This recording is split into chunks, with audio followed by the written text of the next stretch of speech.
If you've been anywhere but under a rock, you're probably aware about the Titanic Submersible that was missing for 5 days and was eventually declared to have imploded approximately 500 meters from the Titanic's wreck. In this submersible were 5 passengers, 3 of whom were billionaires: Hamish Harding, Paul Henry Nagelet, Shahzada Dawood, and his 19-year-old son, Solomon Dawood, who is honestly the person I have the most sympathy for, and the CEO of the company OceanGate, Stockton Rush. OceanGate is the company that creates vessels such as the Titanic Submersible to take people on expeditions. I do not know these people. If you've watched some of my previous videos, you'll know I'm not a fan of billionaires, as in they shouldn't exist, but at a human level, I feel sorry for these people. It's a sad thing that happened. Saying that, I will be critiquing and criticizing OceanGate, specifically Stockton Rush, because the more information I find out about him and OceanGate, the more he reminds me of a Mr. Burns type of villain.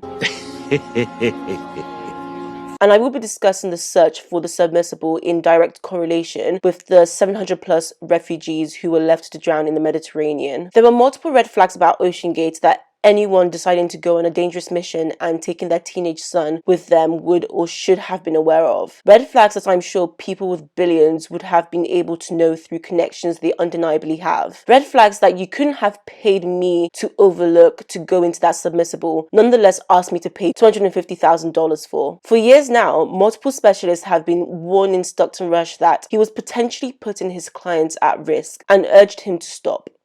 The reason? Because he was not certified by an independent agency. That same year, a group of submersible engineers urged Rush to seek certification of the Titan by a safety agency.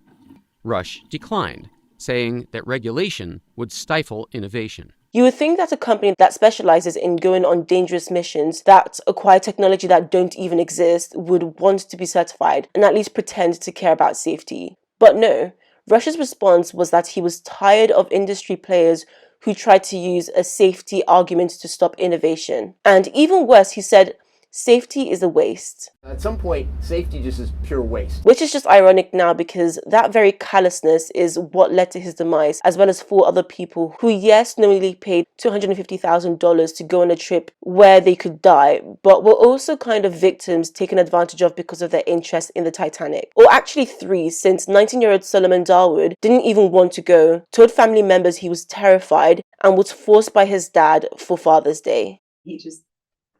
He was not very comfortable about doing it. If you want to be an explorer, maybe don't be one with a company that mentions death 3 times on the first page of the waiver. And even more, maybe don't force anyone else to join you. One thing I hate is people saying Solomon was 18, so he was an adult. Because as true as that is, whether you're 13, 18, 19, or even 30 years old, a lot of people feel pressure to please their parents, especially children of ethnic parents, and even further, a teenage boy trying to please his father. Also, when people turn 18 or 19, they don't automatically become adults. They don't automatically know everything. It's a gradual process, adulting, and he never really got the chance to really be an adult. Additionally, in 2018, a whistleblower who had been an employee of OceanGate due to safety concerns was fired, which just adds to the inevitability of this tragedy. Rush should have never been legally allowed to conduct a trip so dangerous, and hopefully now, adventure tourism will be regulated to prevent any incidents like this from ever happening again.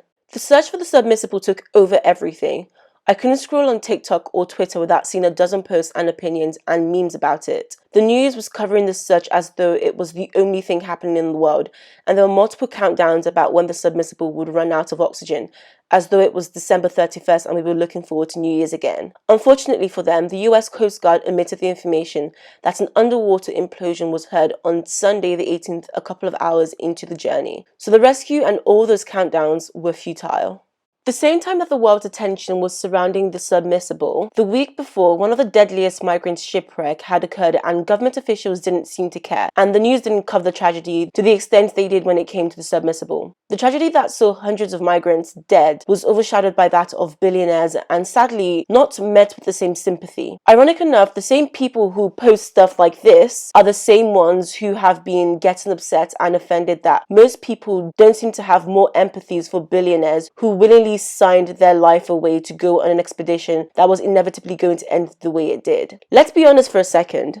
Our countries in the West, mostly America and the UK, go to Middle Eastern and African countries because we're greedy for their resources. We provide weapons to their enemies, we destroy their lives and make sure their homes become uninhabitable. And when they have to leave, we mock their lives and their deaths and pretend that they had a choice to go on a dangerous journey that has seen millions lose their lives. We put a level of accountability on these refugees that they had a choice that we don't put on billionaires who have only made their billions off the backs of poor people they've exploited and taken advantage of. And yet, these same people are offended that working and middle class people don't feel sorry for these billionaires. I mean, during the pandemic when millions were struggling with homelessness, job loss, inflation, starvation, lack of accessibility to healthcare, billionaires were getting richer and making profits. The Greek Coast Guard, who had been observing the refugees on the boats for hours, did absolutely nothing to intervene when it capsized, while millions of dollars, more than the passengers of the submersible paid combined, was spent trying to rescue the billionaires that were already dead a couple of hours into the expedition. They claimed the boat was on its route to Italy, even though for 7 hours it had hardly moved. They also claimed the migrants on board did not want help. My question is, why would they need to help if they truly believed there was no issue with the ship? And not only that, how would they know whether the migrants didn't want help if they didn't even attempt a rescue? From evidence obtained by the BBC, the migrants were left to receive help from other ships once they realized what was going on. However, by then it was too late, and hundreds of people were left to die, while the Greek Coast Guard watched. It's all around this one specific spot, suggesting the migrant boat has hardly moved at all. Remember, all this time, Greece insists that it's on a steady course, it's not in danger, it's heading to Italy, and that the people on board don't need to be rescued. Finally, at 2300 GMT, the boat sinks with all those people on board, and there is this frenzy of ships coming to help. You can see them all there. But it is, of course, by this point, too little, too late. I've mentioned that these billionaires paid $250,000 to go on this trip, but I just can't get over the fact that they paid $250,000 to sit cross-legged on the floor of a tiny cylinder with one window controlled by a B-Tech PlayStation games controller for 10 to 11 hours with nothing but a sandwich and a drink, only one toilet, and worst of all, bolted in from the outside. Yeah, having money doesn't make you smart. Class consciousness will never come if y'all keep being so wishy-washy. You can't say eat the rich and then expect me to grieve them. No, baby, I want to eat them. Thank you if you made it to the end of this video. I hope you enjoyed it, and if you did, please don't forget to like, comment, and subscribe, and catch you next week.